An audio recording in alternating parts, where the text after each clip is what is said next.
Merci beaucoup, Louise. Bonjour tout le monde.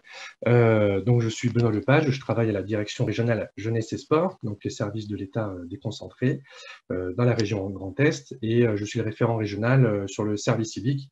Donc, j'accompagne l'ensemble des organismes, notamment qui ont un champ d'action au-delà d'un seul département. Donc, je laisserai Louise faire défiler les slides que vous voyez logiquement apparaître à l'écran.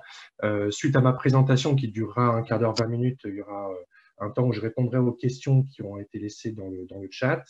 Et puis ensuite, mon homologue au niveau du conseil régional, Céline Armspack, présentera en fait le partenariat État-région un peu spécifique, puisque c'est un peu une fierté, on peut le dire. On est le seul territoire régional à avoir engagé un partenariat de ce type en France, donc sur le développement de l'engagement en milieu rural.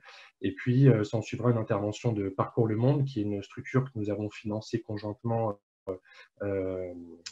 sur le précédent appel à projet et qui témoignera de l'expérience qu'elle a pu mener sur l'engagement en milieu rural en Alsace. Voilà, donc je sais que parmi vous, il y a des acteurs très diversifiés. Certains ont des connaissances plus pointues que d'autres sur le service civique, on les connaît, d'autres beaucoup moins.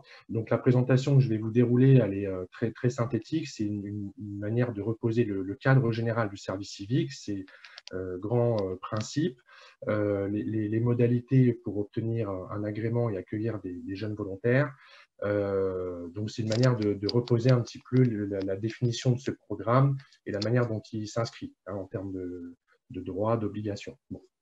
Donc, désolé pour celles et ceux qui ont déjà des connaissances, mais c'est une manière aussi de se mettre au diapason sur ce programme. Louise, je peux te laisser passer la première diaporama. On vous a demandé effectivement à l'inscription quelques mots-clés qui vous venaient à l'esprit sur le service civique. Et ce que vous voyez représente assez bien les différentes postures qu'on peut trouver sur le programme du service civique. Deux qui ressortent, qui sont l'engagement et le volet un peu tremplin que peut apporter ce programme dans le parcours des jeunes. Et puis ensuite, on voit, vu que c'est un sujet assez brûlant depuis jeudi, puisqu'on a eu une émission qui nous a bien mis sur la table et mis en lumière les paradoxes et les dérives que peut provoquer le développement du service civique, donc tout ce qui peut être avoir trait à l'engagement d'un côté et le côté insertion de l'autre. Alors, dans la présentation, de toute manière, vous verrez très bien ce vers quoi tendent les textes. Les choses sont assez claires. Par contre, ça ne nous empêchera pas d'évoquer, j'imagine, dans les questions, les différents aspects ou postures qu'on peut avoir sur ce programme et ce qu'on peut faire avec, puisque c'est un outil et qui peut être utilisé à différents escients pour ceux qui connaissent déjà. On va pouvoir avancer du coup dans la présentation. Voilà, donc le service civique, d'abord, il est inscrit au Code du service national. C'est le premier point que j'ai voulu inscrire puisque c'est sa nature, c'est ce qu'il est, c'est une manière de différencier de tout ce qui peut être inscrit, notamment dans le Code du travail. Donc, le Code du service national agrège l'ensemble des dispositifs d'engagement existants. Ça va du service militaire au sapeur-pompier, au service national universel qui est aussi en train de se déployer. Donc, c'est un programme qui est de nature d'engagement.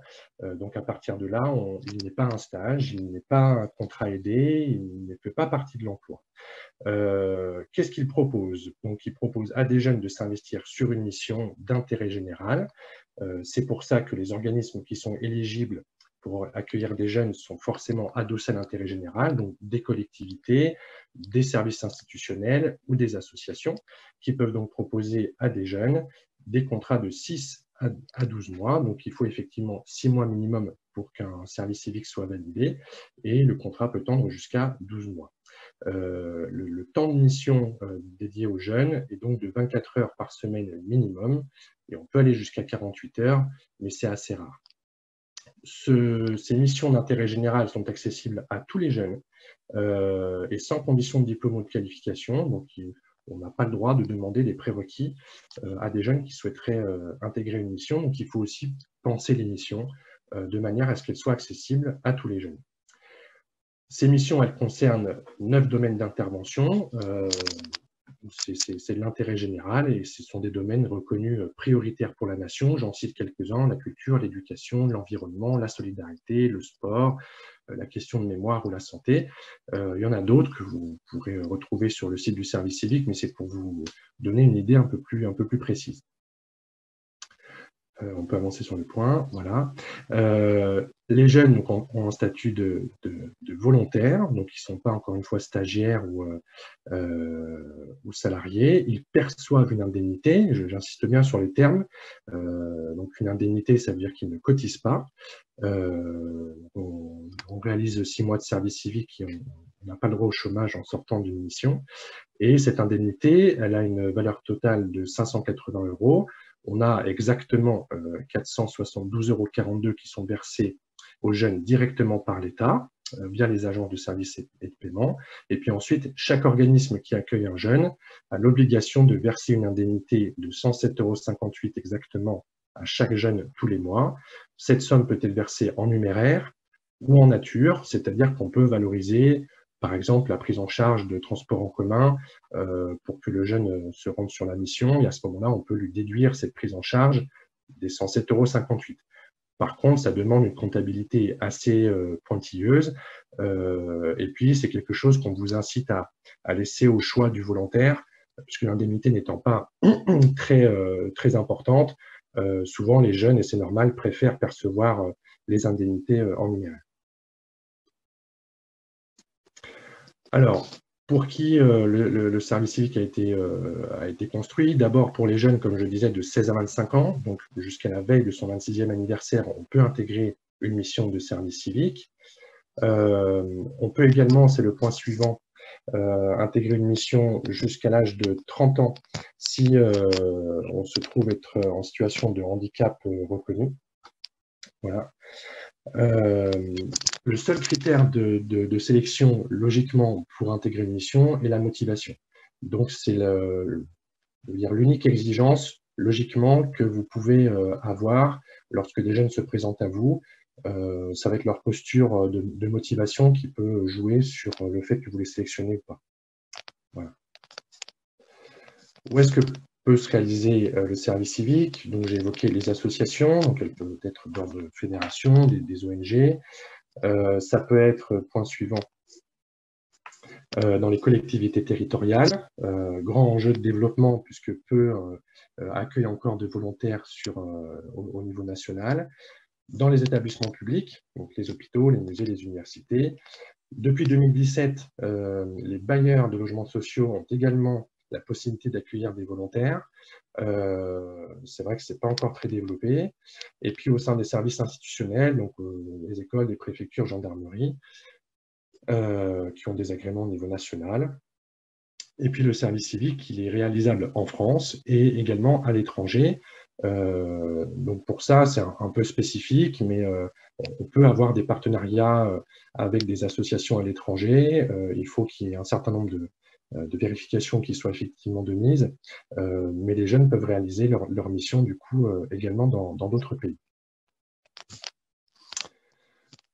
Comment fonctionne l'accueil de volontaires? D'abord, par une demande d'agrément. Donc l'agrément, c'est une autorisation administrative qui est valable 3 ans, qui s'effectue en ligne. Hein, j'ai mis l'adresse directement.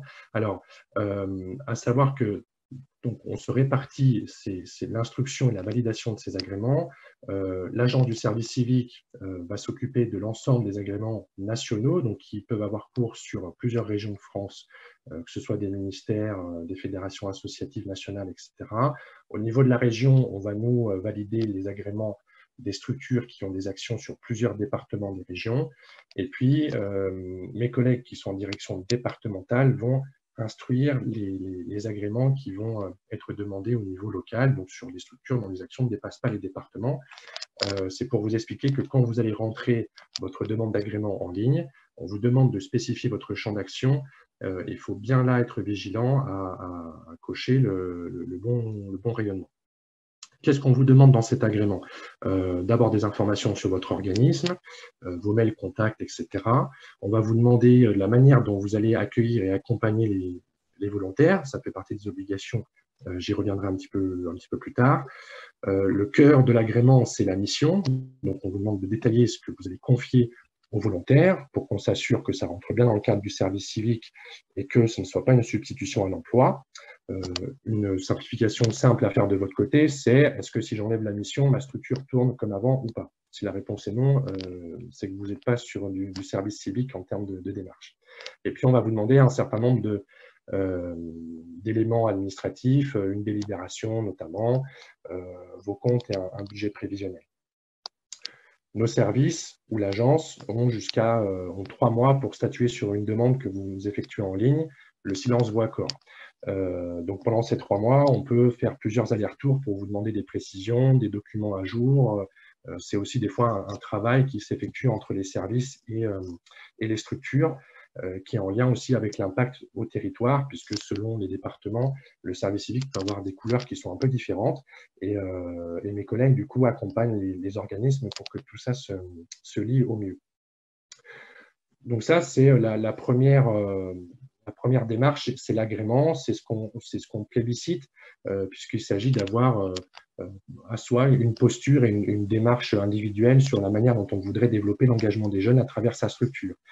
Si on souhaite effectivement aller vers des voies un peu plus simples, il y a ce qu'on appelle l'intermédiation. Je ne vais pas beaucoup m'attarder dessus, mais l'intermédiation, ça veut dire qu'on va se rapprocher d'une structure qui a déjà un agrément et qui va nous permettre d'accueillir des jeunes par mise à disposition. Alors, ce qui veut dire que ce sont des structures qui ont déjà des missions, qui peuvent ajouter éventuellement des missions que vous souhaiteriez faire et puis vous mettre à disposition des volontaires. Donc voilà, c'est assez spécifique. Il y a différents réseaux qui peuvent proposer ces modalités et elles peuvent différer d'un réseau à l'autre. Alors, je n'ai pas beaucoup le temps de m'y attarder ce matin. Ce n'est pas non plus la raison de ce webinaire. Et puis, au niveau en tout cas des services de la région, on souhaite aussi développer une diversité des agréments et encourager les structures à avoir leur propre agrément et leur propre couleur de l'engagement.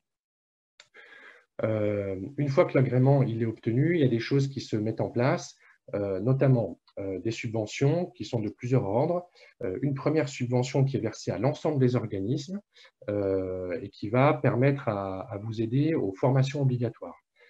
J'y reviendrai aussi juste après. Les jeunes ont 3 formations à réaliser dans le cadre de leur service civique et on vous donne 100 € pour que ces formations puissent être prises en charge et que ça rentre bien que vous n'ayez pas de budget à sortir supplémentaire. Ensuite, pour les associations, uniquement les associations, on donne une subvention non négligeable de 100 € par mois et par volontaire qui est accueilli. C'est ce qu'on appelle une valorisation du tutorat, qui vous permet aussi de valoriser le temps qui sera accordé quotidiennement à l'accompagnement des jeunes et qu'on valorise à hauteur de 100 € par mois. C'est aussi un budget qui peut être utilisé si vous avez besoin d'équiper un petit espace pour que le jeune puisse œuvrer à sa mission. Ça peut être par l'acquisition d'un PC portable ou de mobilier de bureau, par exemple. Donc, pendant le service civique, plusieurs choses. La première, la motivation, qui est la motivation réciproque d'une structure à accueillir des jeunes sur des missions de service civique et développer l'engagement, et puis la motivation des jeunes à vouloir donner de l'énergie sur le déploiement d'une mission. Ça, c'est une première chose. Le tutorat, qui est une obligation. Donc, on vous demande 2 choses, d'accompagner les jeunes pendant leur mission et puis de vous préoccuper de ce qu'ils font après leur mission. Alors, attention, on ne vous demande pas de jouer le rôle du Pôle emploi, mais simplement de baliser avec les jeunes leur sortie de mission, qui en moyenne dure 7 ou 8 mois, et de vous assurer qu'ils ont des horizons après, soit de poursuite d'engagement vers d'autres programmes, soit de retour en formation, et puis de les aiguiller peut-être vers des acteurs qui peuvent les renseigner si besoin, que ce soit des services institutionnels, une mission locale, une association spécialisée. Donc ça, c'est pour l'accompagnement au projet d'avenir. On peut avancer. La mission, elle est assez malléable, ce qui veut dire que la différence d'une fiche de poste pour un salarié, souvent, une mission de service civique, ce qui est important de considérer, c'est qu'elle va forcément un peu bouger avec le jeune qui va l'investir. Encore une fois, on vous accorde une autorisation administrative d'accueillir des jeunes pendant 3 ans. Les contrats durent en moyenne 8 mois, ce qui veut dire que vous allez avoir différents jeunes qui vont pouvoir intégrer une mission les uns à la suite des autres. Donc forcément, selon les jeunes que vous avez, la mission va prendre différentes couleurs. Et à l'écriture, il faut que vous puissiez imaginer quelque chose qui puisse être assez malléable. Assez malléable aussi parce que les heures qu'ils réalisent, qui sont de 24 heures par semaine, c'est une moyenne sur la durée de mission. Donc vous pouvez également jouer sur le nombre d'heures semaine et puis selon les jeunes leur accorder des fois des semaines avec moins d'heures s'ils ont, je ne sais pas, des concours à passer, des entretiens à réaliser. Vous pouvez voilà, un petit peu jongler sur le volume horaire par semaine. Chaque volontaire, pendant sa mission, se va octroyer une carte du volontaire.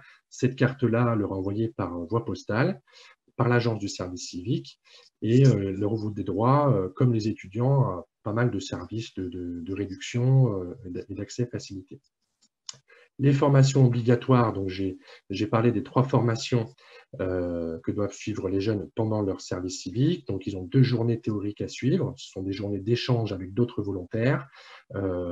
On vous renseignera au moment de votre demande d'agrément, mais ce sont des journées où voilà, on débat d'une thématique d'intérêt général avec des outils un peu ludiques et ça permet de voir un petit peu le monde différemment.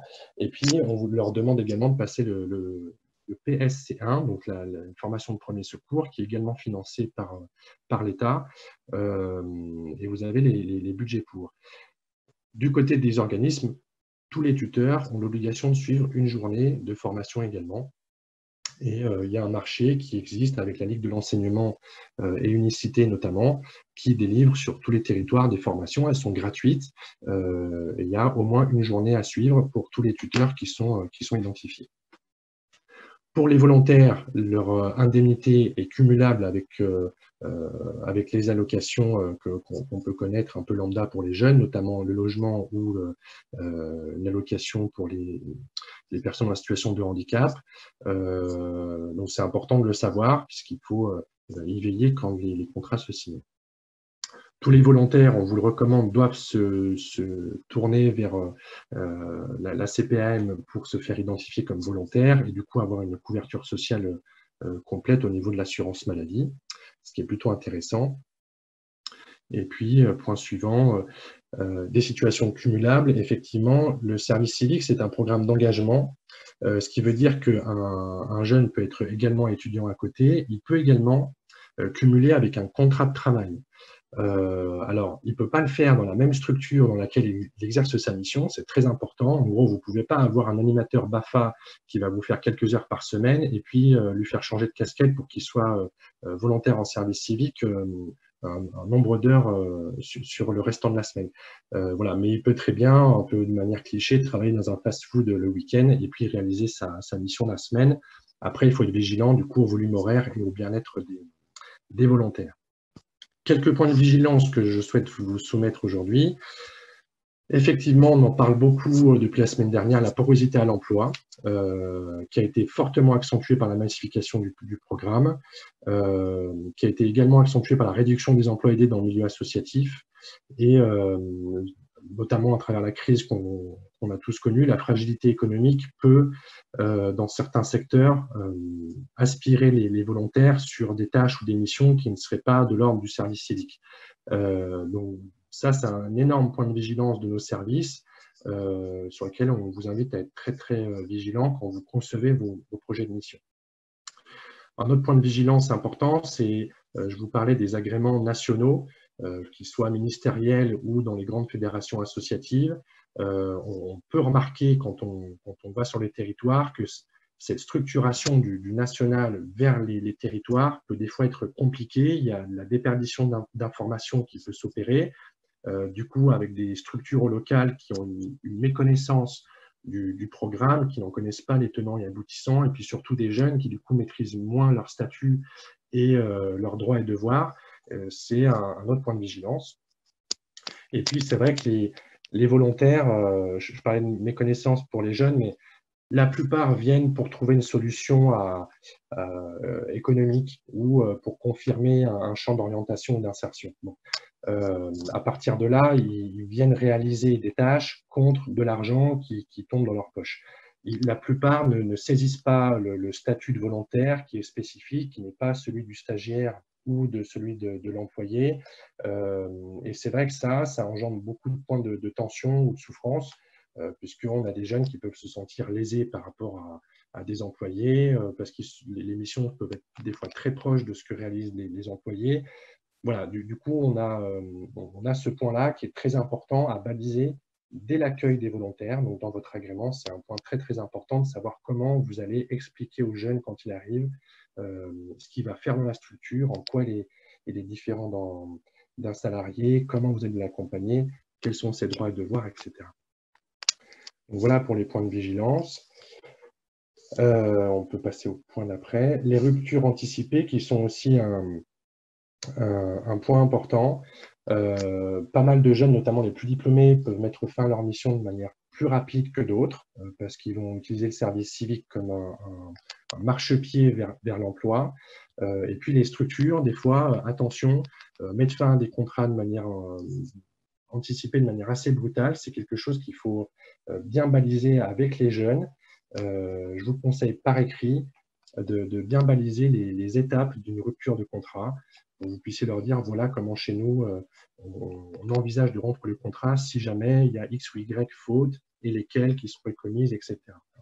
C'est quelque chose à bien baliser. Pour terminer, puisqu'on arrive à la fin de ma présentation, quelques chiffres. Depuis le lancement du service civique, on a plus de 40 000 jeunes qui ont effectué une mission dans la région. Grande augmentation 2016 2017 et jusqu'à aujourd'hui. Donc, on est sur des augmentations très fortes. Vous voyez un peu la courbe que je vous présente là du nombre de jeunes sur la région. On voit bien qu'à partir de 2014, c'est-à-dire au moment où on a élaboré les grands programmes des ministères, et notamment l'éducation nationale, etc., on a une énorme montée en charge des volontaires sur les territoires. Toutes les fédérations, celles qui sont en ligne, je sais qu'elles nous écoutent, mais ont également vraiment joué le jeu. Je pense à la Ligue de l'enseignement, l'Unicité, les MJC. On a énormément de réseaux associatifs qui ont ouvert grand leurs portes pour développer des contrats. Et on a, pour 2021, une énorme montée en charge qui nous attend aussi, puisque 80 000 postes sont ajoutés dans la balance service civique pour 2021, ce qui nous permettra au niveau national comme au niveau local de pouvoir encore augmenter le nombre de contrats disponibles. Pour le développement, alors c'est vrai qu'aujourd'hui c'est une occasion d'en parler. Des grands enjeux dans les collectivités territoriales qui ne sont pas beaucoup statistiquement emparés du programme. Donc c'est vrai qu'on a un enjeu à informer et puis à inciter les collectivités territoriales à se doter d'un agrément et d'accueillir des jeunes. Le milieu rural, je ne referai pas le discours de M. Chevalier, mais effectivement, on a effectivement beaucoup d'acteurs en milieu rural et on essaye, et ma collègue du conseil régional reviendra dessus, mais lever tous les freins pour qu'on puisse développer ça. La question des quartiers prioritaires de la ville, ça reste toujours pour des jeunes qui se retrouvent en difficulté d'accéder à des missions, ça reste aussi quelque chose d'intéressant à développer. Le sport et la santé, qui sont deux champs de mission qui pourraient accueillir davantage de jeunes. Je pense également à l'environnement, qui est une grande thématique plébiscitée par les jeunes, par la jeunesse aujourd'hui. Donc, en développant des missions de ce type-là, on peut aussi attirer des jeunes à postuler sur des missions. Et puis, je l'évoquais, les bailleurs sociaux qui peuvent développer pas mal de choses intéressantes avec les habitants. On va penser à l'auto-embellissement des quartiers, certains jardins solidaires qui peuvent être montés dans les quartiers, etc. Voilà. Pour vous accompagner dans toutes vos demandes, je rappelle juste que ce support vous sera communiqué par mail, hein, donc vous aurez toutes ces informations. Évidemment, à la direction régionale, je suis à votre écoute pour vous repréciser certains points ou les approfondir. Et puis ensuite, j'ai la chance d'avoir deux personnes qui m'appuient au niveau administratif, Madame Gelnich et Madame Loeb, certains connaissent. Vous trouverez au lien que je vous diffuse une synthèse intéressante, une présentation du service civique. Bon, c'est quelque chose qui est monté par l'agence. Évidemment, c'est c'est assez reluisant, mais intéressant. Et puis, sur chaque département, vous avez des services déconcentrés en direction départementale qui peuvent vous accompagner. Donc, sur le dernier lien, vous trouverez l'ensemble des, des coordonnées de mes collègues sur chaque département de la région que vous pouvez contacter pour vos démarches ou en savoir davantage. Voilà. Je terminerai juste pour dire qu'effectivement, c'est un bel outil, le service civique. Après, il faut être très vigilant sur la manière dont on l'utilise. Voilà. Maintenant, on peut passer aux questions. S'il y en a qui sont apparues dans le chat, je vais laisser peut-être Louise peut-être m'indiquer les questions, que je puisse y répondre directement.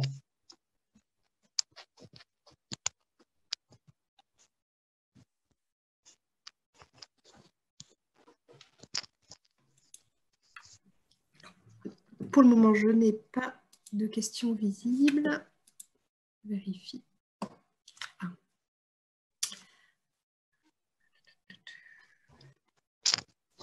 Il y a diverses conversations, mais pas forcément de questions.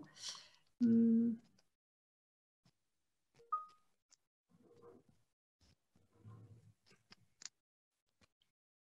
remarque de Aurore Sada, qui est un peu surprise des propos. Il développe pour le réseau Famille Rurale. Nous développons pour le réseau Famille Rurale avec notre agrément national. Nous organisons des réunions d'accueil au niveau national.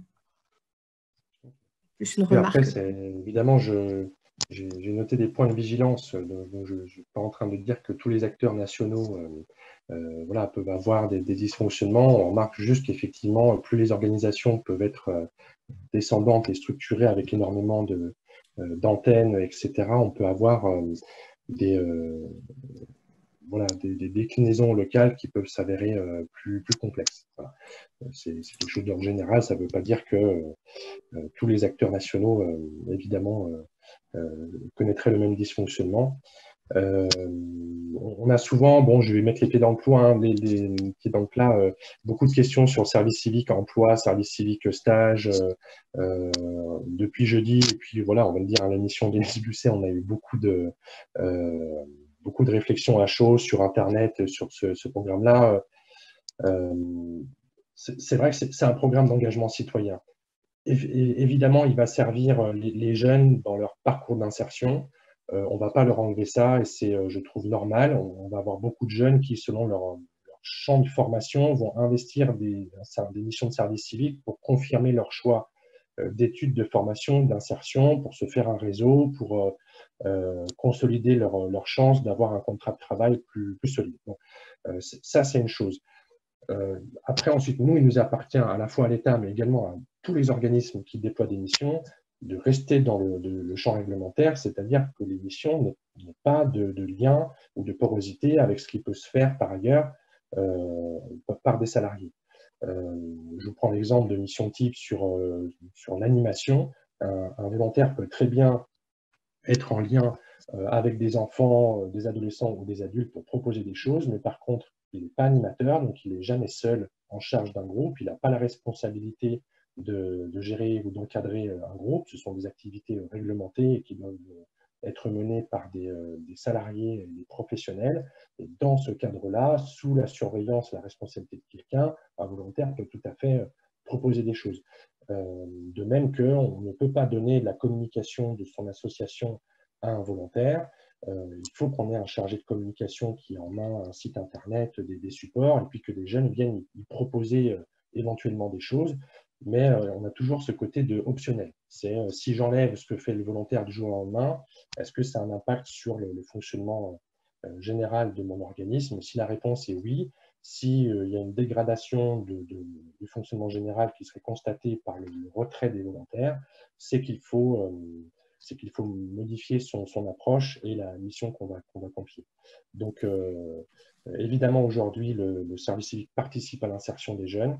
On est content qu'ils trouvent un écho positif auprès des employeurs et que le savoir-être des volontaires augmente à travers une mission qu'ils réalisent et que ça leur donne plus de chance, plus d'assurance en eux. Par contre, ça ne remplace pas un stage. Un volontaire n'a pas de réalisation d'objectifs à mener. S'il échoue, à la limite, c'est dommage, mais ça ne doit pas être grave. Et c'est vrai qu'aujourd'hui, on laisse peu de place à la jeunesse pour échouer. C'est important que le service civique soit une opportunité de se dire, bah, on teste, le jeune, il mettra l'énergie, et puis si la mission, à la limite, euh, n'atteint pas X ou Y objectif, c'est pas grave. L'association continue à tourner, il n'y a pas d'enjeu économique que le volontaire aura mis à mal. C'est très important à concevoir de cette manière-là et de dire aux jeunes, on t'accompagne au mieux, mais si à un moment donné, tu souhaites partir ou que voilà, ça se casse la figure en termes de projet, il y a pas d'incidence, pas de stress à avoir, comme un salarié pourrait le porter sur ses épaules. Voilà. Donc, c'est vraiment tout ce que je voulais dire. Il faut tenir le planning. Oui, Louise. Non, non, non, j'ai deux questions, à vrai dire, supplémentaires. Est-ce que tu peux peut-être préciser quel est l'événement de la semaine dernière qui a ravivé un peu l'attention sur la positivité de l'emploi? Parce que c'est peut-être pas clair Oui. pour tout le monde. La semaine dernière, donc, on a une émission qui est connue, Cache Investigation, qui a décidé de se pencher sur le service civique. Donc évidemment, ils sont allés sur le terrain et puis constater des dysfonctionnements graves qui ont lieu, et en plus sur des terrains d'accueil très institutionnels. Donc ils sont allés voir ça dans une préfecture et au sein des pôles emploi. On va être très clair. C'est des dysfonctionnements graves. Il se trouve que le lendemain, je ne vais pas vous dire, j'étais sur le terrain dans le cadre d'un contrôle et j'ai voilà, constaté les mêmes dérives. Et ces dérives-là, elles ont une source que le documentaire n'est pas en valeur, c'est que en 2014, quand le programme devient universel, quand François Hollande annonce que tous les jeunes qui le souhaitent trouveront une mission, ça met voilà, un peu la cavalerie institutionnelle au pied levé qui doit faire des missions très très vite et très rapidement. Donc les agréments ministériels, donc des préfectures, des pôles emploi, des différents services publics comme la CAF, comme les CPM, etc., se construisent quasiment du jour au lendemain. Et on a beaucoup de missions qui ont été faites dans l'urgence, de manière pas très bien calibrée. Donc on a beaucoup de volontaires qui sont venus renforcer des tâches ou fluidifier des tâches, ce qu'on voit partout, hein, dans les associations aussi, mais on a du coup des jeunes qui sont là pour aider à l'accueil, donc ils vont au devant des usagers, ils vont récolter, faciliter le travail des agents à l'intérieur, mais ce qui crée voilà, des dépassements de ligne très vite si on n'y fait pas attention. Et c'est vrai qu'aujourd'hui, si on enlève les jeunes des pôles emploi, si on enlève les jeunes volontaires des préfectures, les services continuent à tourner, mais ça serait très difficile puisqu'aujourd'hui, ils aident tous les usagers à utiliser les bornes numériques, par exemple. Toute la dématérialisation des procédures institutionnelles est globalement menée par des volontaires dans beaucoup d'institutions ou de services, ce qui crée du coup une grande masse de soutien aux usagers qui est peut-être pas la mieux pensée, soyons très honnêtes, du service civique. Voilà. C'est vrai que le tissu associatif, majoritairement, a su beaucoup mieux s'emparer de ce programme-là, parce que historiquement, le tissu associatif joue beaucoup plus avec les programmes d'engagement, avec les bénévoles notamment, qui continueront à le faire, service civique ou pas. C'est vrai que pour les institutions, il y a une posture RH qui a été beaucoup trop accentuée. Et croyez-moi quand je vous dis qu'on essaye de modifier toute cette machinerie institutionnelle qui est lente à faire évoluer maintenant que les choses se sont installées. Et donc voilà ce que pointe le documentaire et ce qui a mis une tension supplémentaire, parce que quand vous montez une demande d'agrément avec nos services, on va vous demander de l'exigence sur cette porosité à l'emploi qu'on ne peut pas voir. Donc évidemment, quand on peut constater que des agréments ministériels ne jouent pas le jeu, ça peut être compliqué, ce paradoxe. Et puis ce paradoxe, aujourd'hui, il a augmenté puisqu'on parle beaucoup de citoyenneté depuis 2015, notamment depuis les attentats. On a eu beaucoup d'enjeux sur le service civique qui permet de rapprocher des jeunes à des valeurs associatives, des valeurs républicaines qui sont portées par les associations, les services de l'État, par les collectivités.